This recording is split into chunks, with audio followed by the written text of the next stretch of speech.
เจียวกินมะม่วง ไปกินมะม่วง ต่อมาเฉยๆอย่างนี้ผักนี่ทำอะไรยังไงฮะ เบื้องนี้นี่คือบกกวงแต่ที่จริงกวงนี่นี่อย่างเนี้ยนั่นแหละ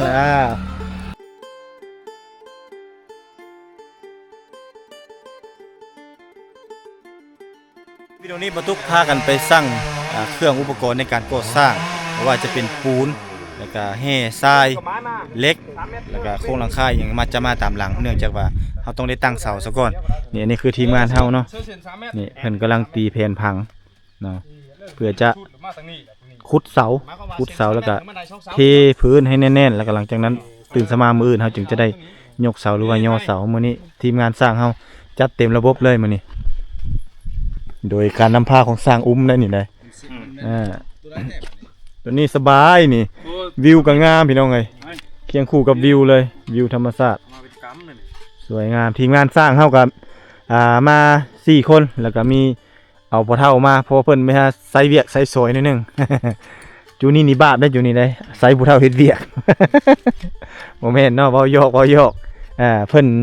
อยากมาเฮ็ดน้ำเพิ่นว่าอยากได้รถจักรขี่เพิ่นว่าพอได้เงินไปเปลงรถจักร รถจักรห้าง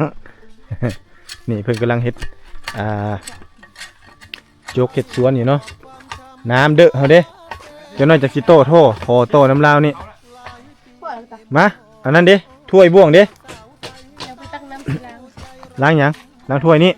2ใบนี่บ่ถ้วยนะบ่นี่อยู่ในนะเข้าไปเอานี่ในหม้อนี่ขึ้นไปเอา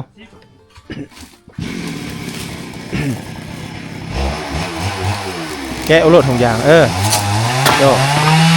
อยู่ใกล้ๆต้องขออภัยเล่นใกล้ๆนี่เป็นนั่นเลื่อยไม้เฮ็ดเฮือนเนาะก็เลยว่าเสียงดังรบกวนหน่อยนึง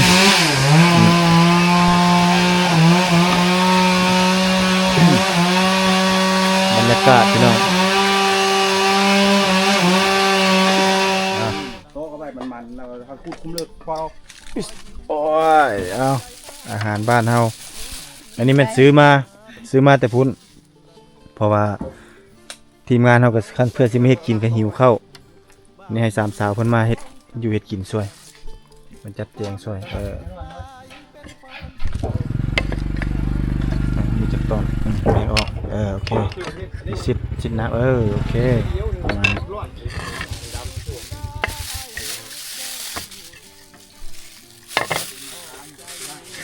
เจียวมีบ่เจียวอันนั้นบ่เจียวจำ เจียวกินมะม่วง ใส่กินม่วงเดี๋ยวจะจัดอันนั้นเด้อแปะประเดกแป้งนัวอันนี้หาแนวโตกแถวนี้แล้วก็ห้อยโตกประเดกแป้งนัวไว้อยู่ลุ่มห้อยอยู่ลุ่มก็ได้บ่เป็นหยังอันนี้เอาขึ้นไปไว้เทิงก่อนซะเกี่ยวตานี่เอาจับกันนี่แล้วจัดแป้งให้เขาอ้ายเพิ่นเด้อนั่นเด้อเครื่องโคงจัดเมียนคักแน่เอาไว้ระหว่างเครื่องกลางก็ได้เครื่องมีอย่างต่างๆอยู่แถวนี้เด้อเราจะจัดเมียนเป็นระบบให้เข้าที่เข้าทางเพราะว่าอ้ายเพิ่นก็เร่งเฮ็ดเฮือนให้เจ้าเลยคันอยากให้แล้วไว้ต้องเฮ็ดซอยกันอันนี้ก็แกะใส่จานแกะมา2เลยทีมงานสร้างบ่แม่นสิกินน้อยบ่มีแฮงเฮ็ดเฮือนบ่มีแฮงเฮ็ดเวียกกินหลายๆกินอิ่มๆมันจังมีแฮงเด้เอาใส่ถุงใส่หยังเอาปะนั่นก่อนไม้ปิ้งเล็กปิ้งอย่างแล้วเฮาบ่ปะจังซั่นแล้วเฮาเอามาใส่ถุงแกตาไปเก็บมาใส่ถุงเล็กปิ้งนะไม้ปิ้งนะน่าเก็บท้อนดึงเลย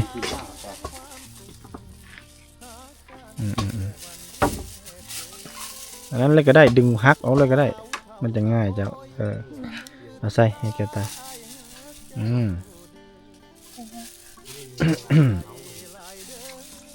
เสาคือจะคู่สั่นก็4 เมตรได้ไหนเลย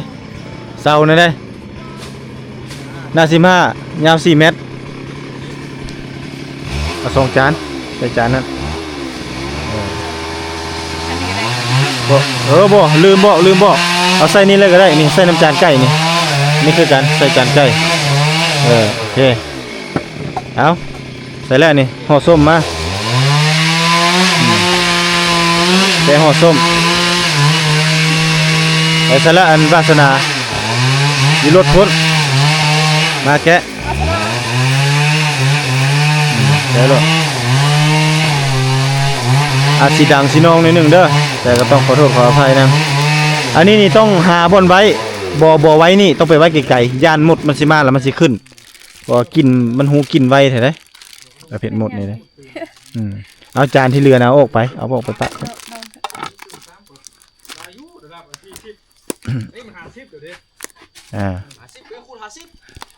เพิ่นทีมงานสร้างยังคิดไล่อยู่เนาะ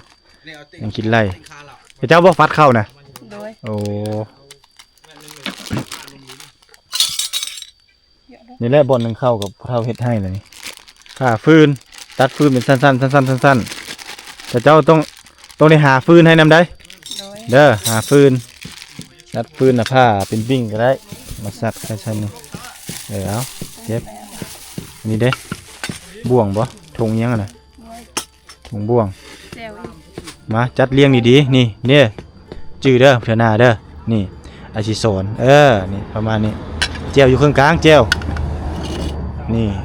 นี่ต้องให้จัดเรียงเป็นระบบนี่จังสิโอเคเจลอยู่นี่ห้องอ้ายมากินข้าวบ่นี่เจลนี้เจลไผน่ะเจลลองกินทุกวันโอ้เจลว่านี้เฮ็ดไม่ก็ได้มีบ่มักเพชรมีบ่โอ้มักเพชรยังบ่ได้คั่วซะได้น่ะได้เอาตัวเก่านี่ก็ได้บ่เป็นหยังเอากวดเอาบ่วงกวดบ่วงกวดอาหารนี่ซื้อมาแต่เมืองพี่น้องสิประมาณนี้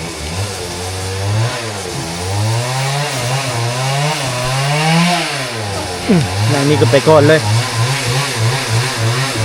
ฟอยมีบ่อยู่เฮือนเอาฟอยมาให้หน่อยเด้อฟอยก้านหนึ่งมาไว้ปัดไว้กวดนี่แหละแล้วมันเป็นระบบระเบียบโอเคมาเจ้ยใส่น้ำล้างมือใส่คุณบ่ตักมาให้กินข้าวเลยมาเลยบ่นผู้สาวก็ยังอายอยู่ต้องอายมามัด3นั่นสิอายให้ยังมาหมด3หมดนะมากินมัด3นั่นฟันอุ่นยุ่งเหรอวะน่ะถึกแล้วล่ะมาเด้อจะโดยเด้อจะโดยเงยเด้อได้แบบนี้ได้นี่แหละเคินว่าจะโดยรู้สึกกูสิตั้งกล้องไว้ทางพี่บอกบริกินให้กูดิตั้งซื้อน้ำเสียง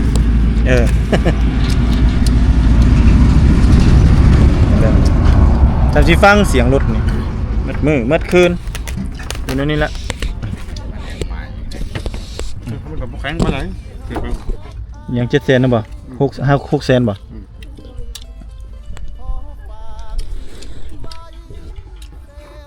บ่กินบ่เข้านี่3สาวนี่บ่ตามใจ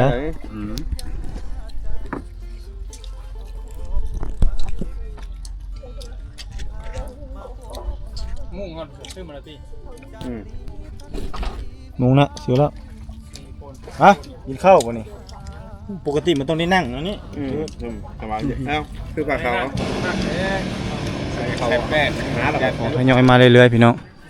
สั่งปูนมาแล้ว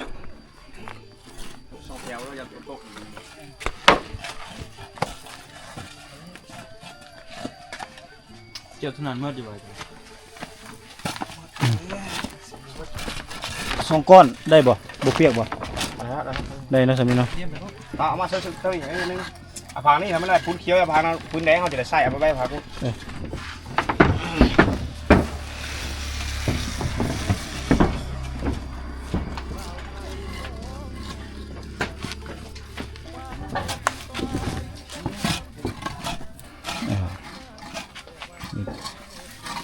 เอาปูนเขาจะเอาปูนมาไว้วางนี่พี่น้อง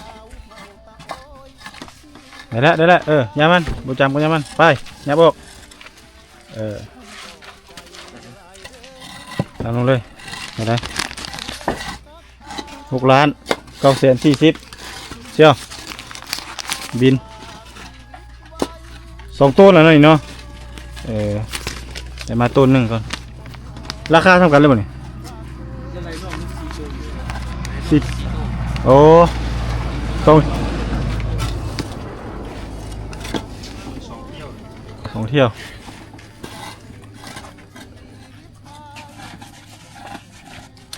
หาโซมือมานำที่ได้มือหน้านะ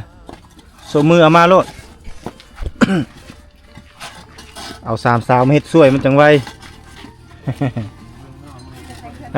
พอได้เบิ่งพอได้แยงเด้เฮ็ดเวียกนี่คันบ่มีดอกไม้จังได๋เนาะเมื่อยแล่โลดแม่นบ่ อันนี้ใครแน่เนาะอันนี้เนี่ยกำลังใจที่ดีน้องเอ้ยจัดบนไว้ปูนก่อน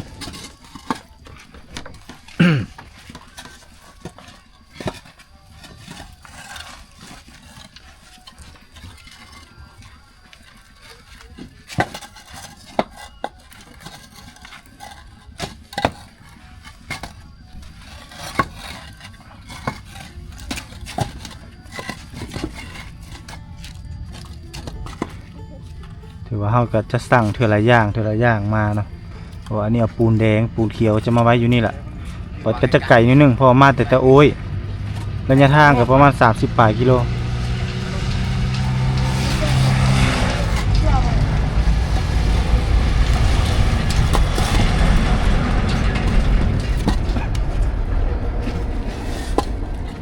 กระเป๋ากระเป๋าปลดไปก่อนเนาะ วาสนาเนี่ย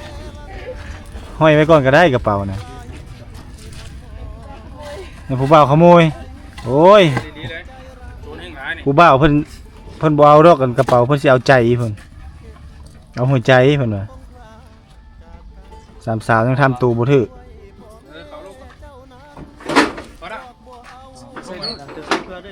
เพื่อเลย80 ศอก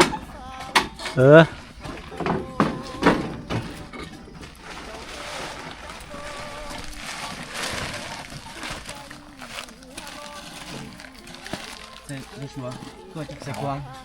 ควงมาทีฮะควงสิวะเอาปากขึ้นสุดยอดเนาะผู้บ่าวนี่แรงเยอะได้ จำเป็นเนาะถือว่า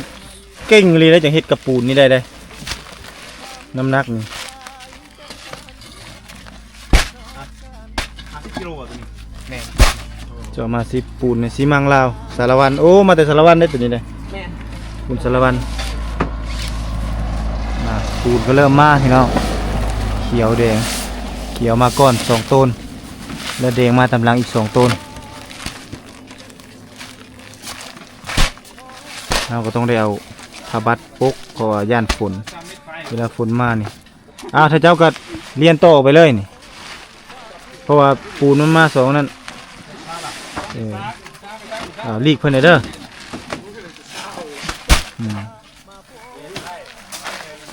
โอเคนี่อ้อนนี่บ่ดินอ้อนคักเนาะนี่ทางนั้นก็กำลังขุดพี่น้องกินข้าวแล้วก็ลงเลยได้น่ะบ่ได้พักงานเลยเบียกไปเบียกมันก็สิแล้วไว้เพราะว่ามีแต่ผู้บ่าวมีแต่ทรายสกัดหันแห้งผู้บ่าวส่งปูนนี่ก็สิมีแห้งหน่อยนึงเพราะว่ามาเห็นผู้สาวเด้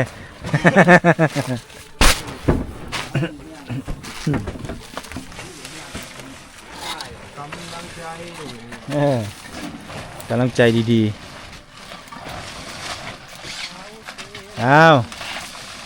ฮึดแห้งสู้ๆผู้สาวก็ได้โอ้เต็งใจแล้วตั้งใจแล้วอยากได้มีเฮือนงามเลยสบาย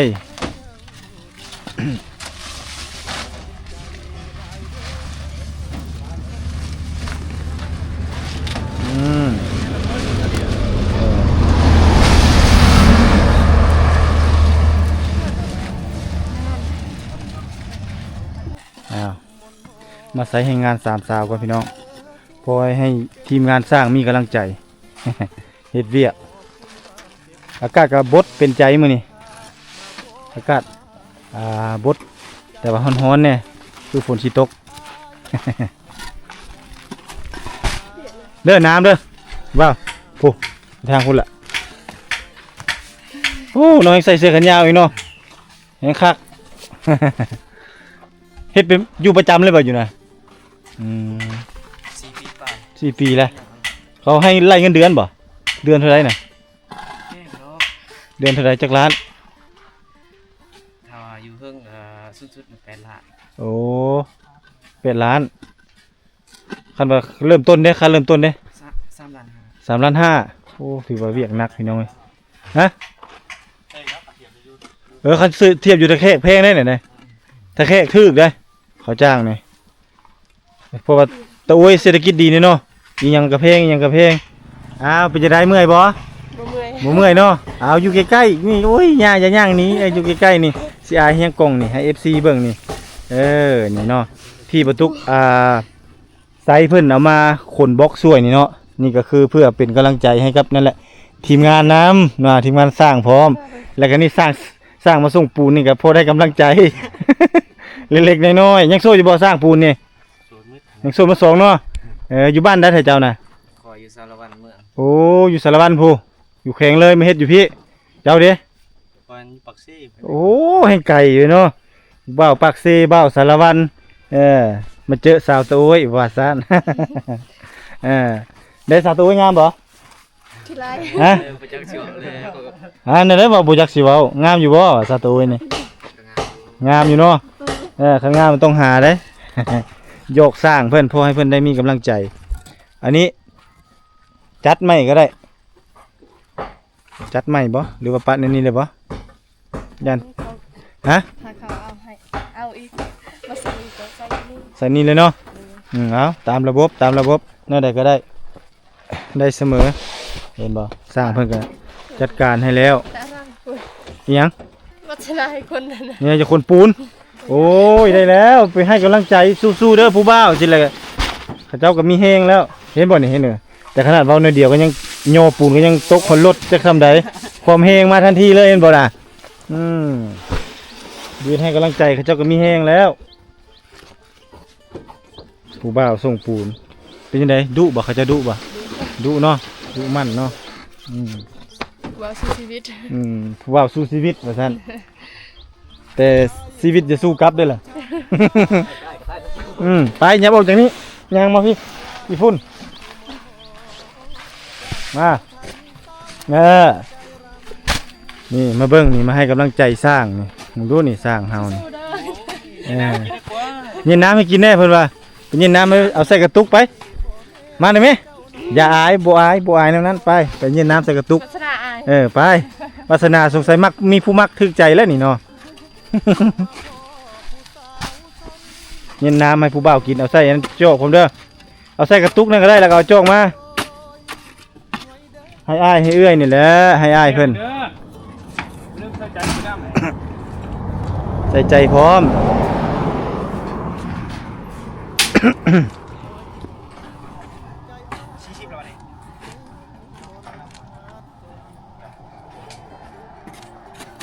นับเบิ้งเลยให้ผู้สาวไปนับได้บ่ ลักษณะนับได้บ่อีกรอบหนึ่งโอ้ไวเติบเนาะครับรถเนาะไวลุ้นเด้วู้รถแป๊บเดียวรอบนี้ให้คือสิไวรอบนี้แม่นวะไกล ผู้สาวฟ้ามาหาผู้สาวสาวตุมลี เย็นมาให้โลดนี่ปากคุมพี่น้องเบื้องนี้นี่คือบกกวงแต่ที่จริงกวงนี่ขนาดของคุมมากระจัดเต็มระบบเลยเริ่มงานเอาเบาเสียงนี่เฮ็ดเข้าไป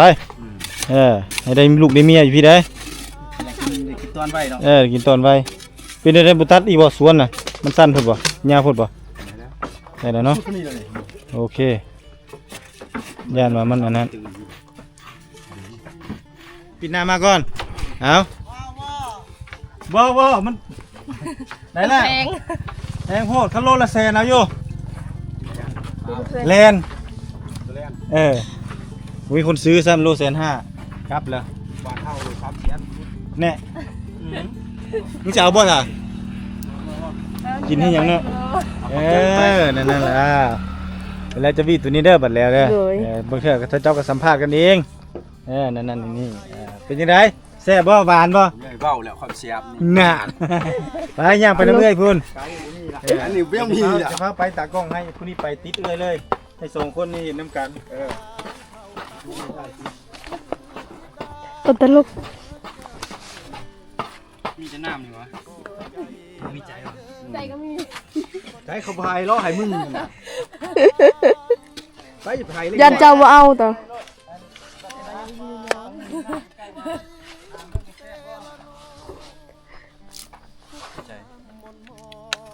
สู้ๆเจ็บแต่คันเกิดอะเอาปอไอ้เหรอเบิ่งเด้อถ่ายจิ๋ว ลุ้นใช่เนาะน้ำก็ได้ว่าคนแรกได้บัตรหมายคนสุดท้ายนี่อยากเป็นคนสุดท้ายปะ แซ่บบ่ เป็นสีขาวๆเว้ยฮะ นี่เด้อ อยากเป็นคนสุดท้ายปะอย่าเป็นคนสุดท้ายนี่แหละเนาะ เอาเป็นคนสุดท้ายอยากว่า สู้ๆเด้อเฮ็ดให้ไว้นงสิอยู่แล้วต้องเฮ็ดให้งาม ขอบใจ อายนั่นแหละเฮ็ดเฮือนให้งามๆคือพวกอายจุอาย คนงามก็ได้งา ตั ม วอายนั่นแหละงามคือพวกอายโล สมกับเจ้าของเพื่อนเลย หน้าตาก็ดี ตากดี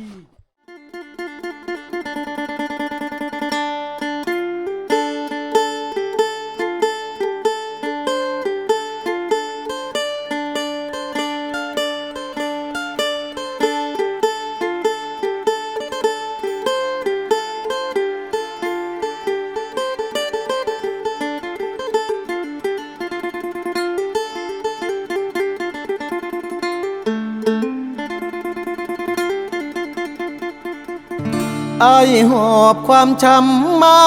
เซละนองหลายปีหม่นหมองจากสาวไทยเศร้าใจรำพันนับเป็นเหตุเฮ็ดให้เฮาต้องพลาดจากกัน ด้วยพ่อแม่เจ้านั้น บอกบ่เอาลูกเค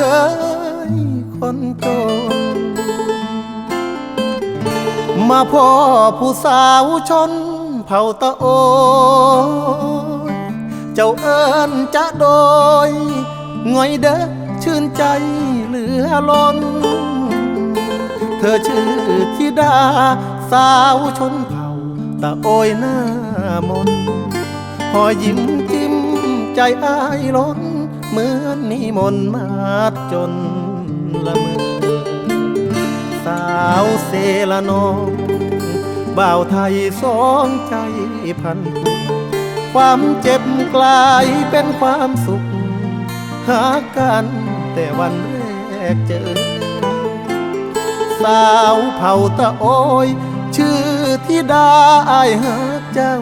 เด้อขอบใจหลายเด้อคนดีที่หาพักอายขอฝากชีวิตไว้เซละนอทุกความหม่นหมองฝากเธอช่วยเป็นยาใจขอบคุณความเจ็บที่นำพามาพบสามวัยจากนี้ทั้งชีวิตอายมอบให้เจ้าสาวงามตะโอ